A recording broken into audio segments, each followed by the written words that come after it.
Shalom, sahabat Bahana dan pemirsa Bahana Channel yang saya kasihi.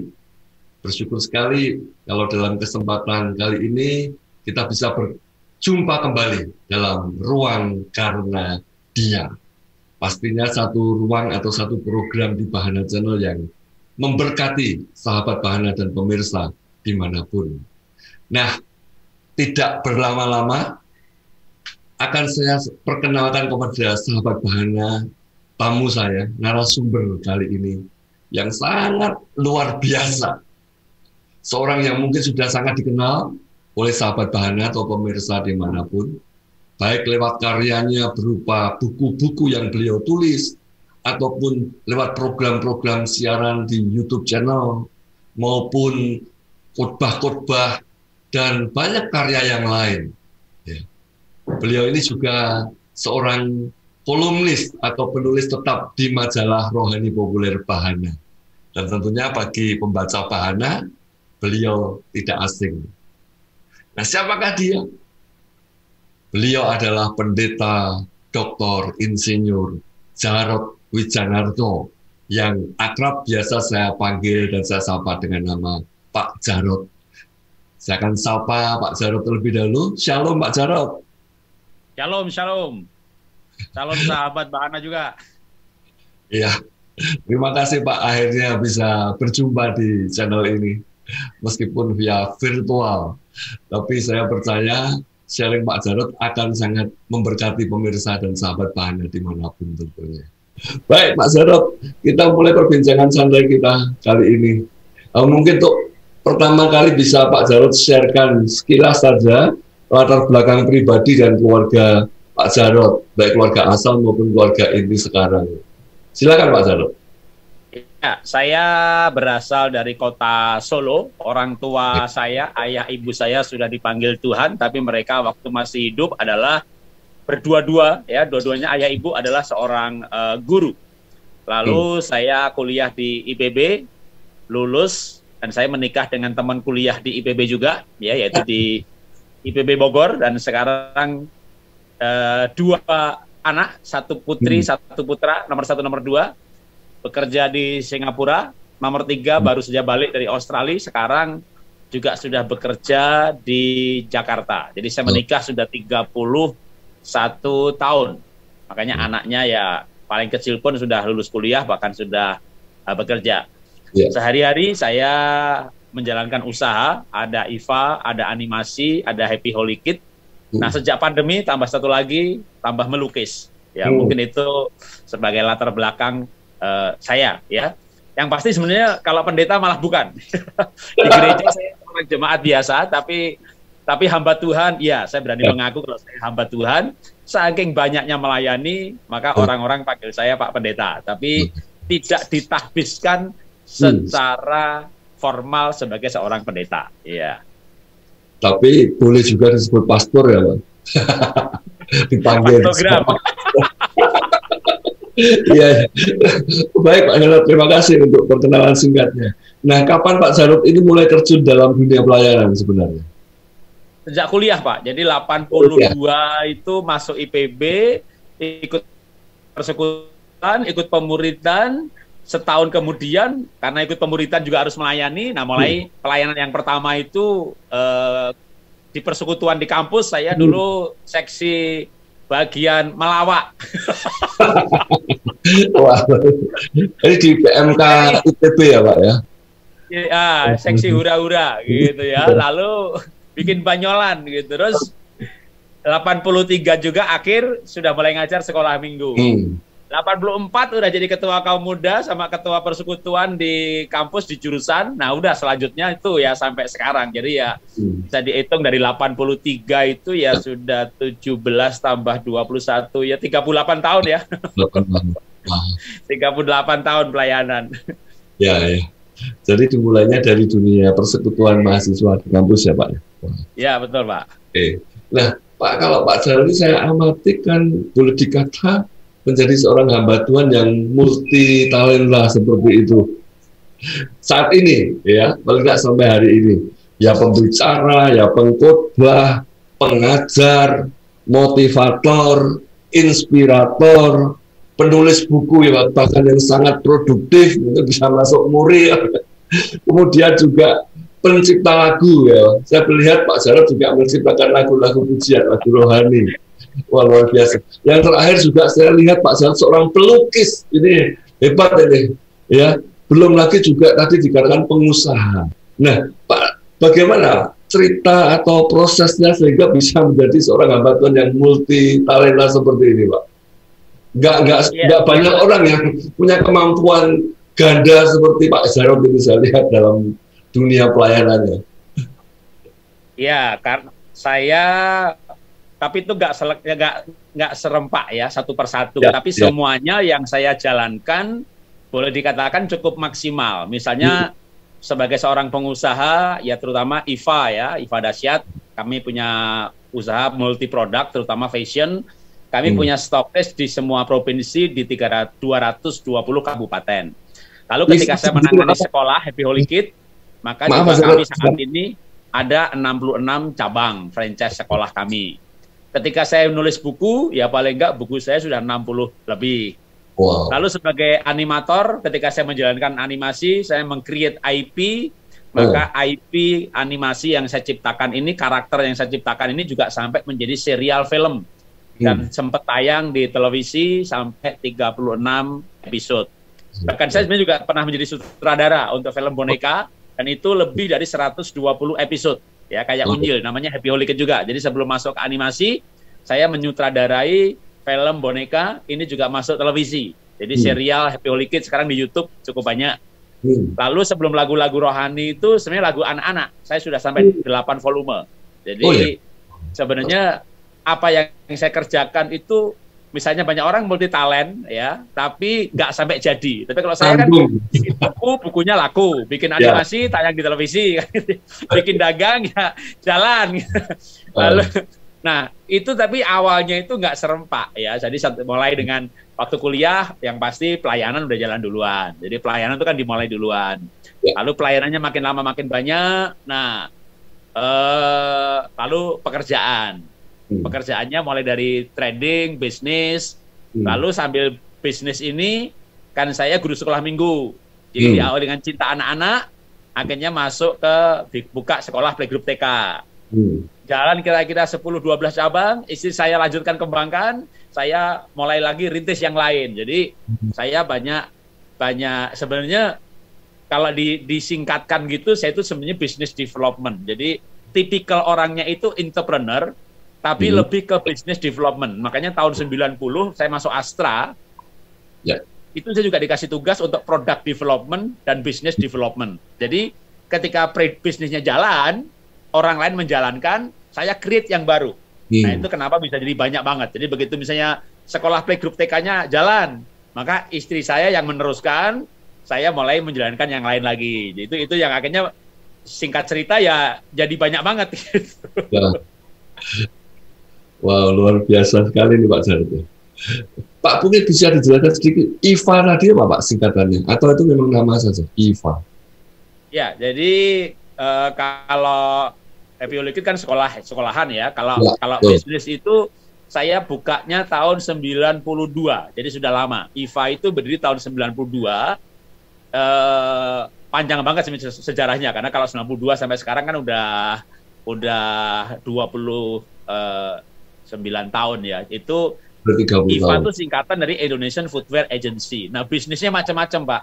Dari pabrik, toko, grosir. Jadi kalau diceritain panjang banget tuh cerita bisnisnya, karena kita mulai dari trading ekspor, lalu gonta-ganti, tambah-tambah, jadi banyak sekali. Ceritanya bisa itu jadi kayak berapa serial sendiri. Bisa menjadi coach bisnis untuk aneka jenis bisnis, karena kita menangani yang namanya retail, chain store, shop in shop. Jadi di mana Ramayana kita buka toko, ada grosir di beberapa tempat grosir, lalu hingga pabrik sepatu, lalu terakhirnya pernah jadi direct selling, ya, katalog, mail order. Jadi panjang Pak ceritanya Pak kalau IFA ini. Ya, 28 tahun mau diceritain berapa episode? Ya sekedar tahu awal kulitnya saja nggak apa-apa. Hebat nih Pak Jarod ini. Jadi dari satu scale dikembangkan, terus kemudian bertumbuh, dia gali lagi, muncul kreasi baru, dan itu jadi semuanya. ya tidak nanggung istilah bahasa Jawanya, karena banyak orang mungkin punya multi talenta juga, tapi nanggung semuanya sehingga nggak ada yang jadi, ya hanya setengah-setengah. Tapi Pak Jarod ini luar biasa, semua yang dikerjakan, semua yang dirintis menghasilkan. Ini saya percaya sesuatu yang sangat sangat dahsyat. Nah, Pak, mungkin bisa Pak Jarod ceritakan peristiwa apa dalam kehidupan Pak Jarod dan keluarga yang dirasa amat membekas, amat berkesan sampai sekarang mungkin. Ada bagian dalam kehidupan yang bisa diceritakan, Pak, yang paling mengesan? Ya, tentunya banyak, tapi kalau saya ambil beberapa titik poin gitu ya, yang pasti ya peristiwa lahir baru, karena itu mengubah kehidupan. Lahir baru, lalu tujuan hidup yang baru. Yang kedua adalah pernikahan, karena itu momentum yang dalam hidup ini cuma sekali. Lahir baru juga cuma sekali kan, lahir baru lalu pernikahan. Karena pernikahan ini membawa kita, seseorang hidup dalam dimensi yang baru, di mana dia komitmen dua menjadi satu. Nah, dalam pekerjaan, maka saya lulus IPB sebagai insinyur. Nah, yang membekas terkesan sekali adalah terusan, dan saya berterima kasih ketika masuk Astra. Karena Astra membawa saya kepada pengenalan keunikan diri saya secara ilmiah dan detail. Bahwa saya yang gelarnya insinyur ini sebenarnya otaknya salah diisi. Karena jiwa saya, pribadi saya lebih ke arah sosial, bisnis, entrepreneur. Makanya Astra menggunakan saya, istilahnya otaknya dibuang gitu ya, yang dipakai pribadinya dan diberi job yang baru. Nah, ini momentum yang dalam sejarah hidup saya itu, saya sudah berpuluh tahun merasa diri sebagai orang teknik, orang IPA, insinyur, seorang SMA-nya juga IPA, dan waktu IPA pun juga nilainya bagus. Tapi itu otak saya, bukan pribadi saya. Nah, dari segi personality, yang lebih cocok ke entrepreneur business development, itu saya jumpai di Astra. Nah, itu membawa saya pada perubahan hidup yang tentu selain masalah tadi saya katakan lahir baru gitu ya, ini adalah perubahan hidup karena mengenal diri sendiri. Itu momentum yang harus tidak boleh dilupakan. Termasuk peran orang atau lembaga yang membuat saya menemukan keunikan saya secara ilmiah. Ya, kalau secara rohani kan sudah banyak yang mengkhotbahkan gitu kan, jati diri, anak Tuhan dan sebagainya. Nah, kalau peristiwa yang terkesan tetapi tidak enak, nah itu misalnya kalau dalam bisnis, maka 98 kerusuhan. Itu usaha saya kan 92 sampai 98 itu ekspor. Nah, gara-gara kerusuhan itu bangkrut.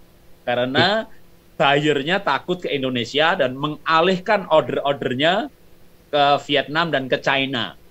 Nah, itu juga peristiwa traumatis di mana usahanya habis, bangkrut gitu ya. Tapi ya dari situ ya untungnya personal saya adalah tipe entrepreneur dan kreator bisnis, sehingga kalau anak saya itu bilang, papa ini nggak ada matinya gitu. Jadi tutup yang satu buka yang lain. Tapi itu sangat kebangkrutan 98 itu dari miskin merantau ke Jakarta, kerja di Astra, lalu sukses dengan omset yang ratusan ribu dolar tiap bulan, tiba-tiba kerusuhan lalu habis. Wah, itu sempat sempoyongan. Nah, 98 itu juga menjadi istimewa karena selain kerusuhan yang bikin usaha saya bangkrut, itu juga dalam sisi pelayanan ada momentum tersendiri. Di mana tahun 98 itu di gereja saya itu banyak mengalami pergumulan.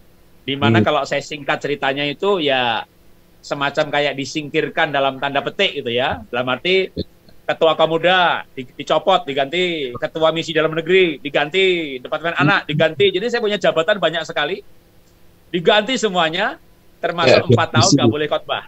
Jadi nggak boleh khotbah itu 98. Itu semua jadwal yang ada dibatalkan dan selanjutnya nggak dijadwal lagi sampai 4 tahun. Nah, itu bersamaan di tahun 98. Dan masih satu lagi sebenarnya tahun 98. Anak saya nomor 2 nggak naik kelas. Itu tapi akhirnya naik kelas bersyarat gitu ya.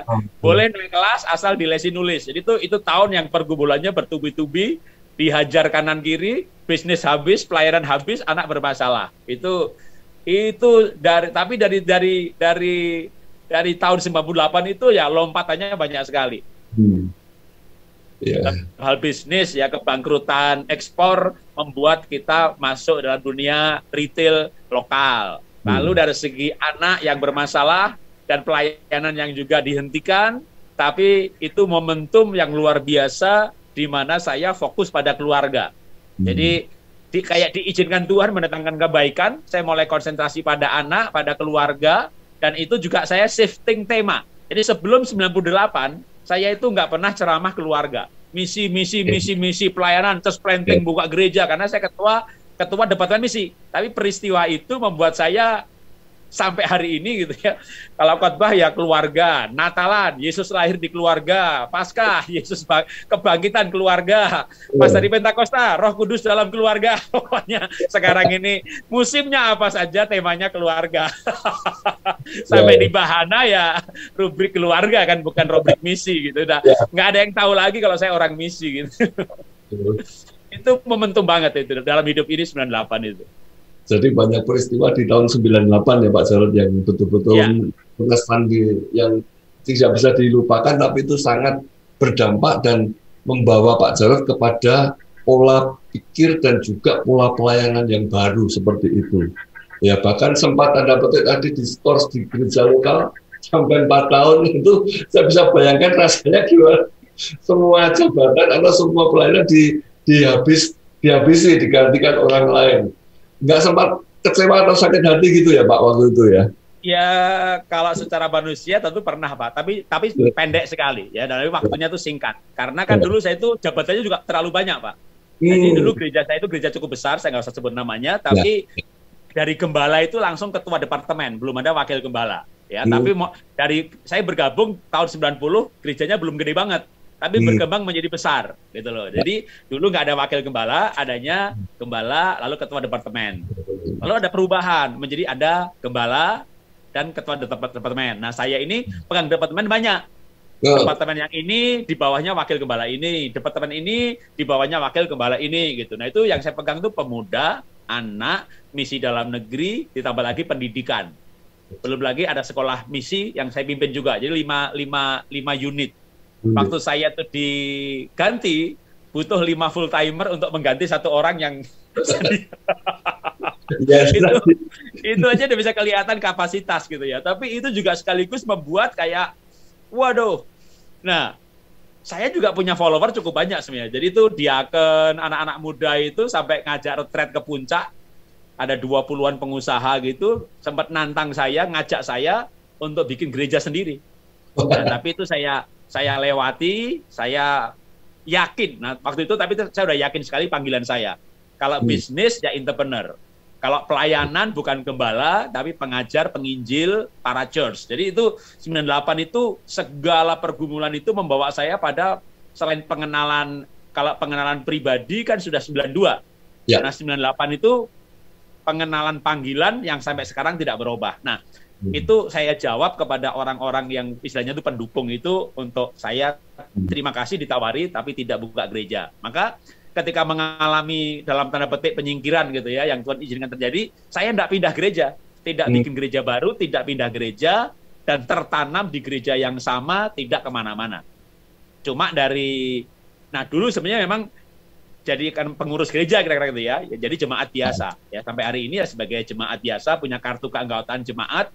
Di rumah saya ada sel grup dari gereja itu gitu ya, sudah membelah diri dari 1 grup 2 grup, tapi istri saya ikut di semua grup karena semuanya mau tetap ada kita, dan itu di rumah kita gitu. Jadi saya berpuluh-puluh tahun, dari tahun 90 kan sekarang udah 31 tahun ya, tidak pindah gereja sekalipun mengalami hal-hal seperti itu. Nah, itu juga bagi saya juga untuk membuktikan bahwa saya tidak bermasalah dalam hal memberontak atau kecewa.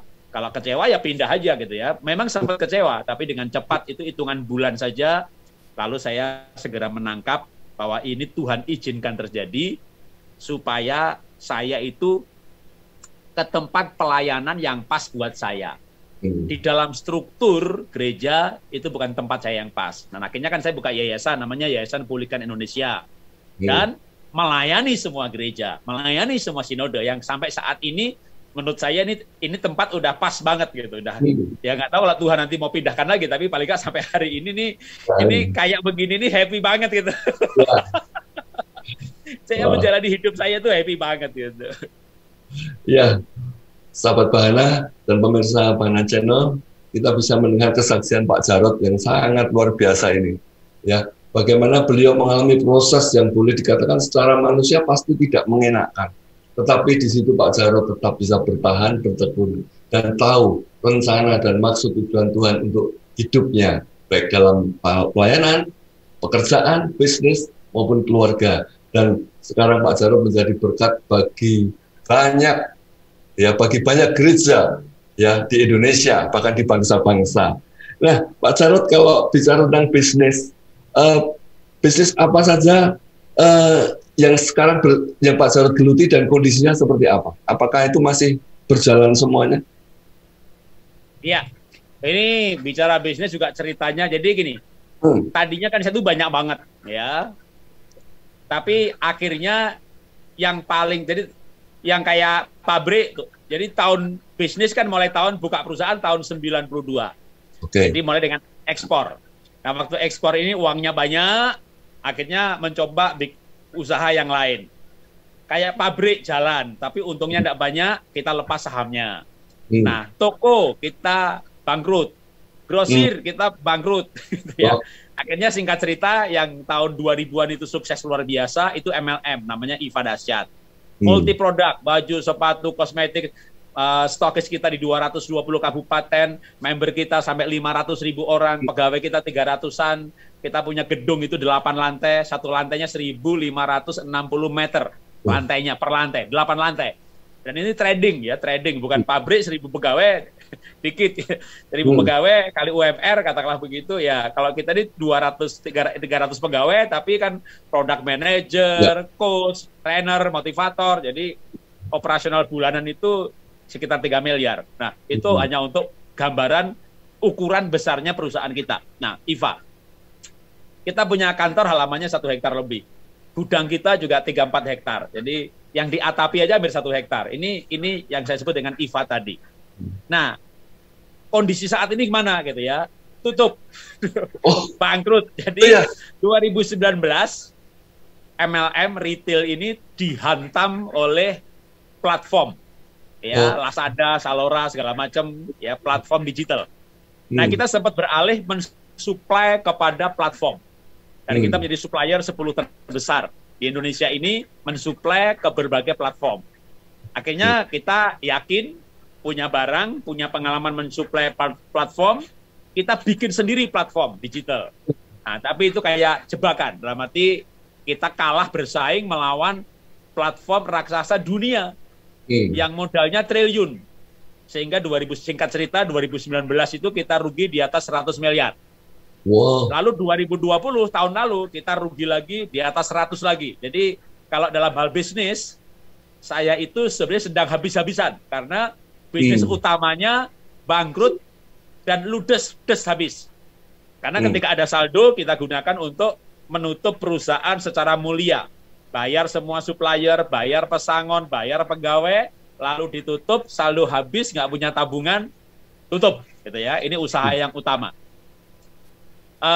Animasi masih jalan, tapi ya pandemi ini terseok-seok, gitu ya, tapi bertahan. Ini ada perusahaan animasi sekarang di bidang sertifikasi profesi. Jadi LSP level 3, istilahnya begitu ya, lembaga sertifikasi profesi di mana kita menguji assessment dan sertifikatnya yang mengeluarkan BNSP, Badan Nasional Sertifikasi Profesi. Jadi badan resmi yang bekerja sama dengan pemerintah. Ini masih jalan. Lalu sekolah Happy Holy Kid, sekarang kita punya franchise 66 cabang, tapi pandemi ini membuat cabang-cabang tidak bisa bayar franchise fee, dan cabang yang kita pegang sendiri pun, karena pandemi ini sekolahnya muridnya berkurang, karena sekolahnya TK, kalau mahasiswa sama kuliah itu kan pandemi, sekolah di rumah, mereka tetap bayar SPP dan tetap sekolah. Ya. Nah, playgroup TK rupanya beda. Begitu sekolah di rumah, maka TKB-nya lulus, TKA-nya lulus. Yang playgroup, yang TKA, TKB tetap sekolah.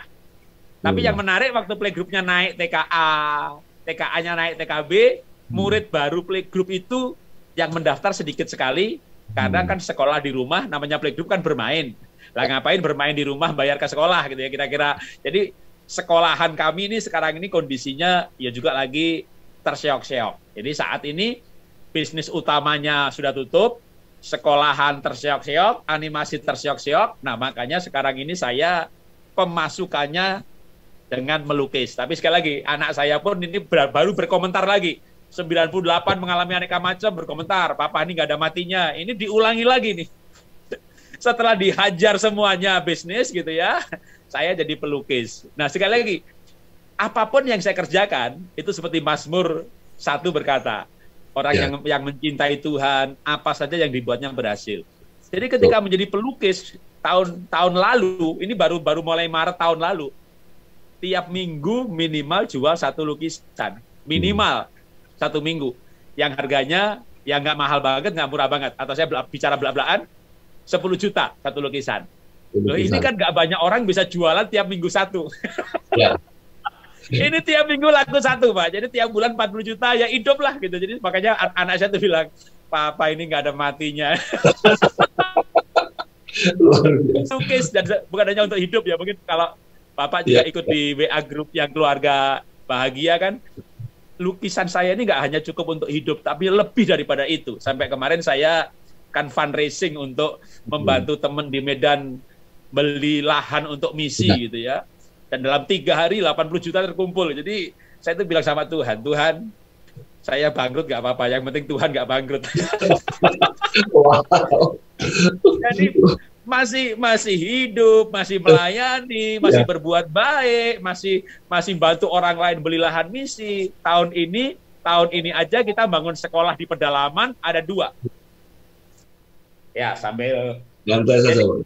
Okay. Ya, yang saya alami, saya justru mengatakan bahwa Tuhan itu luar biasa ya. Jadi waktu saya punya pernyataan atau quote itu kan yang tadi saya ucapkan itu bahwa saya bangkrut, tapi Tuhan nggak pernah bangkrut. Amin. Luar biasa.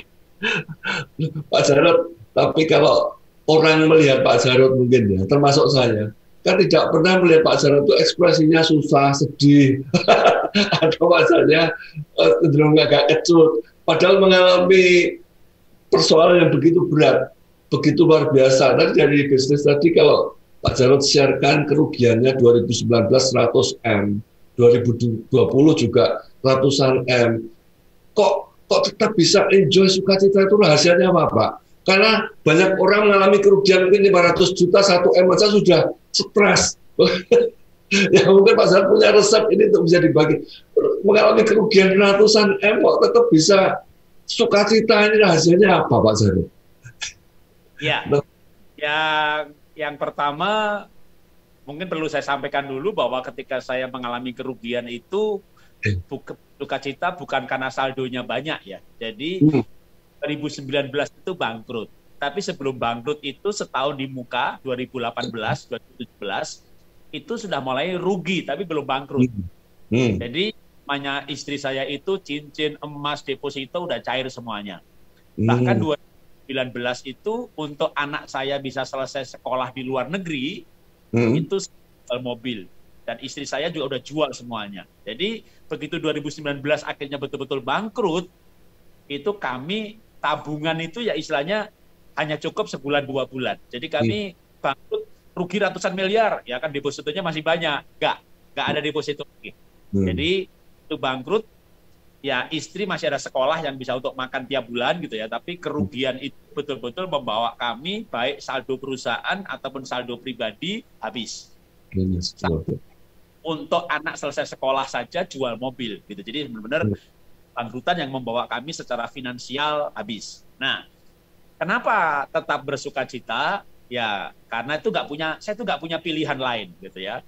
Mau nangis duitnya balik, mau sedih ya utang harus bayar, ya lebih baik daripada sedih Kita berkata jual hartamu, bayar utangmu, hidup dari sisanya. Jadi ya kita jual aset. Nah, aset itu masih rugi lagi, itu nggak dihitung gitu ya kan. Kan misalnya banyak orang gini, punya utang katakanlah 500 juta dan nggak bisa bayar-bayar gitu. Lalu saya bilang, jual dong rumahnya, jual dong ininya. Nggak laku-laku Pak. Gimana bisa jual rumah nggak laku? Ya harganya 1 miliar Pak, cuma ditawar 600. Ya dikasih dong 100 gitu ya. Jadi kita itu membayar-bayar kewajiban dan bayar utang, kita jual aset dengan harga yang rugi lagi. Jual saham yang rugi lagi jualnya, itu nggak dihitung dari 100 M tadi. Yang itu misalnya yang pertama kan kerugian, lalu yang terakhir yang tahun baru saja ini gitu kan di gudang punya stok gitu. Nah, waktu dijual itu dihitung dari harga modal saja ruginya 100 lebih lagi gitu ya. Karena jadi makanya ada orang nggak bisa bayar utang gitu. Ternyata jual asetnya itu di eman-eman. Aset senilai 128. Bisa dibayar jual hanya 22. Karena memang kepepet dan barang ini stok juga nggak segera dijual nanti kan bisa rusak. Jadi kalau bisnis misalnya Bapak Ibu punya toko, ya omsetnya sebulan 10 juta. Nah, toko dengan omset 10 juta itu di gudang harga nilai barangnya berapa? Kan bisa 50 juta dong untuk menciptakan omset 10 juta. Nah, kalau kami omsetnya sebelum bangkrut kan 50 miliar sebulan. Nah, barang di gudang berapa? Ya 150-an gitu ya kan.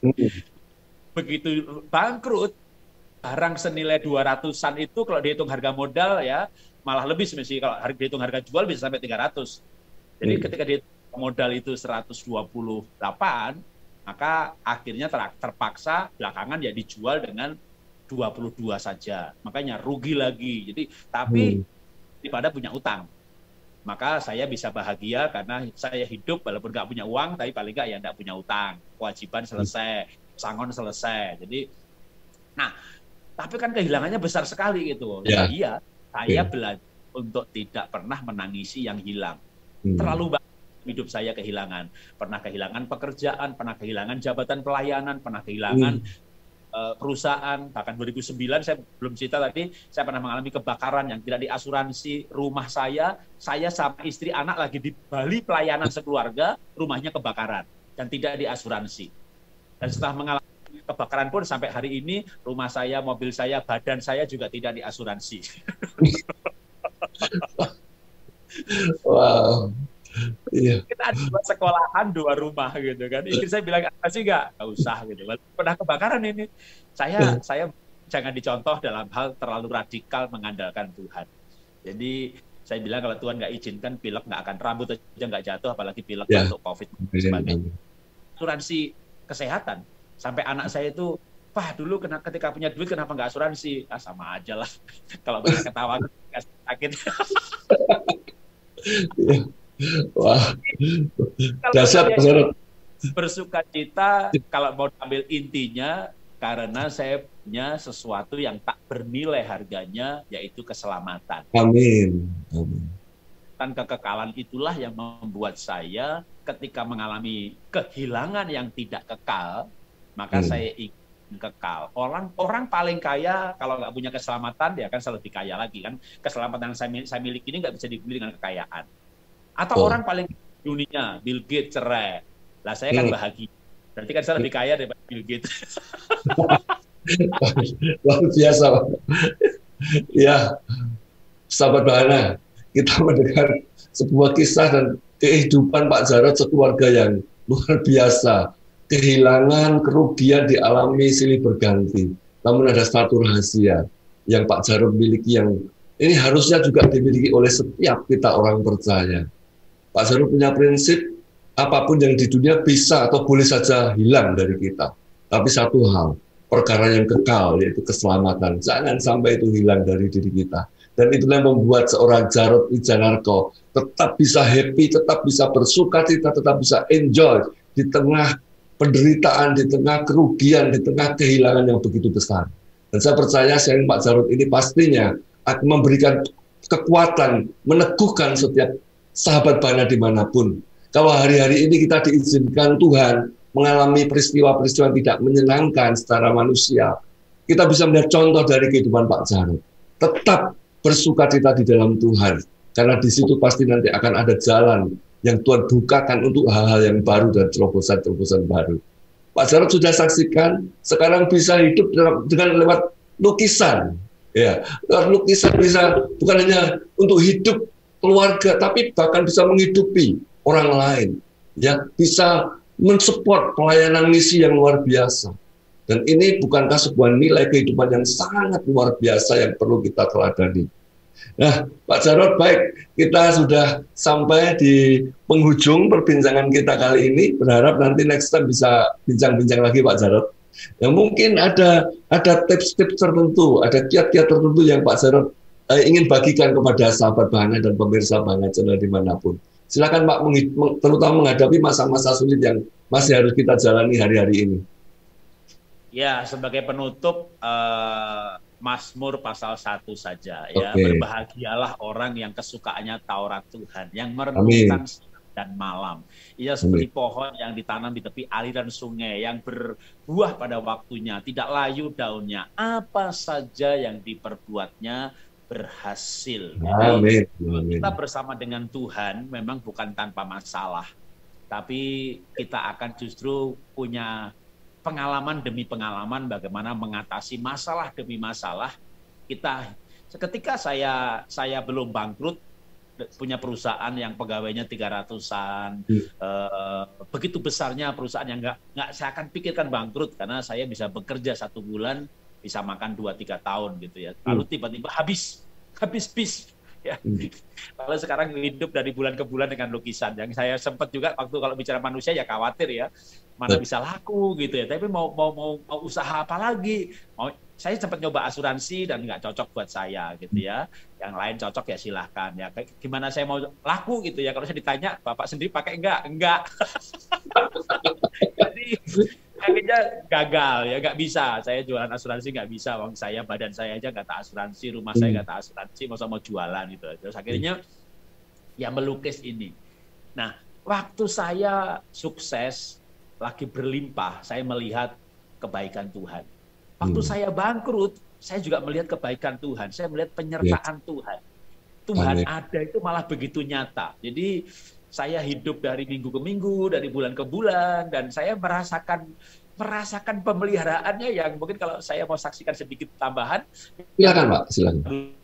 Jadi gitu ya, saya punya uang, tapi kan saya itu kadang-kadang ada kayak dorongan gitu ya. Oke, bantu itu beli lahan untuk misi, yang di Mentawai bangun sekolah pedalaman, jalankan terus gitu. Nah, jadi saya punya beberapa uang yang masih ada di sini, ya tetap kita salurkan. Tapi sehingga beberapa kebutuhan saya itu tertunda. Tapi ajaibnya itu ini baru 2 hari yang lalu gitu ya, ada teman pelayanan menghubungin saya, Mas, saya beliin laptop baru ya.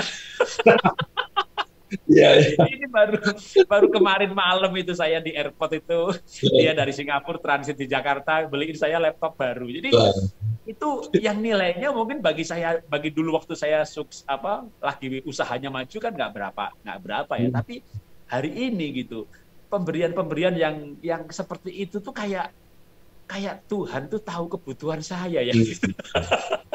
Yang sampai begitu. Nah, itu bagi saya sesuatu yang belum lagi saya bisa banyak ceritakan. Saya tiba-tiba ada orang ngirim 1 set minyak yang lengkap dari Italia lagi, merek yang terbaik dikirim gitu. Belum lagi Pak, satu lagi tiap minggu Pak. Itu ada aja orang yang selama ini saya nggak pernah mengalami hal ini, Pak. Jadi dulu sebelum saya bangkrut, itu nggak pernah ngalami yang namanya ada jemaat, follower, itu ngirim makanan. Tiba-tiba ini Pak, selama beberapa bulan ini, ada aja follower atau jemaat itu ngirim buah impor, anggur impor, jeruk impor, ngirim. Itu kiriman itu yang namanya ikan salmon, tiap minggu tuh ada, Pak. Wow. Jadi sampai kayak, kenapa dulu nggak ada ya? Kenapa nggak dari dulu gitu? Ya dulu kan bisa beli gitu ya kan, ya sekarang bisa beli. Tapi ada waktunya Pak. Pas-pasan gitu ya. Jadi disitulah saya melihat jalan-jalan Tuhan di dalam kesusahan saya. Makanya saya nggak pernah susah, bahagia terus. Ya. Oke, Tuhan berkati Pak, berkati. Terima kasih Pak Jarod. Wah, ini sharingnya saya percaya memberkati pemirsa dan sahabat Bahana nih Pak, supaya bukan yang terinspirasi sekali lagi, tetapi mereka akan bisa mendapatkan sebuah nilai yang luar biasa lewat kehidupan Pak Jarod. Sekali lagi Pak Jarod, terima kasih untuk waktunya. Berharap kita bisa berjumpa lagi nanti. Salam sehat selalu untuk ibu, untuk anak-anak, dan terus maju dalam pelayanan yang Bapak Surgawi percayakan kepada Pak Jarod. Nah, baik sahabat Bahana, demikian perbincangan saya kali ini dengan Pak Jarod Wijanarko. Nah, mungkin dalam waktu yang sangat terbatas, ya kita tidak banyak bisa mendengar kisah-kisah ataupun nilai-nilai yang Pak Jarod bisa bagikan secara leluasa. Tapi sekali lagi tadi di awal saya katakan Pak Jarod ini termasuk seorang penulis yang sangat produktif. Dan ada 60-an judul buku mungkin sudah Pak Jarod tulis. Nah, di depan saya ini ada 3 buku, ini buku Pak Jarod semua, yaitu ada Berani Menembus Batas, A to Z Happy Marriage, dan Pemulihan Pria Sejati atau Wanita Bijak. Ya, Pemulihan Pria Sejati dan Wanita Bijak. Ini hanya 3 dari sekian puluh judul buku yang sudah ditulis Pak Jarod. Ya, nah bagi sahabat Bahana yang ingin mendapatkan berkat langsung dari pengajaran-pengajaran, sharing-sharing kehidupan dari Pak Jarod lewat buku-buku yang sudah ditulis, sahabat Bahana bisa langsung memesannya saja. Ya, saya akan informasikan nomor kontak yang bisa dihubungi untuk memesan buku-buku Pak Jarod. Nanti sahabat Bahana atau pemirsa bisa bertanya lebih jauh apa saja judulnya. Ini hanya 3 contoh saja dari puluhan judul yang ada. Hubungi nomor 0878 3862 1562. Saya ulangi sekali lagi, silakan untuk mendapatkan dan memesan buku-buku Pak Jarod. Hubungi nomor 0878 3862 1562. Nah, saya percaya nanti sahabat Bahana bisa dilayani langsung oleh PIC yang ada di nomor kontak tersebut.